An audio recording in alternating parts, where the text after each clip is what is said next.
So here we are today at 11 Whittier Street in Amesbury. We have spent so much time in Amesbury lately. It's hard not to love Amesbury. The more I'm up here, the more I fall in love. Seriously, you have the cobblestone streets, you have the brick buildings, which I love. Yeah. The downtown is super cool. There's a great rotary and it's surrounded by breweries and restaurants and little shops. I could just get lost down there. It's like quintessential New England. You're like apple picking and it's amazing here. You're so close to Newburyport and so close to Portsmouth and skiing, but yet you're still just maybe 45 minutes to an hour from Boston, which is amazing. Yeah, it's like, I don't know why you wouldn't want to live here. Right, I know.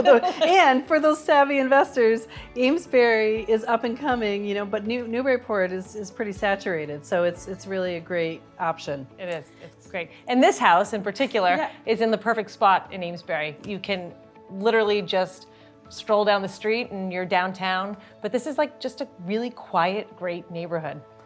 The house is a little bit over 2,200 square feet and it is loaded with charm and character.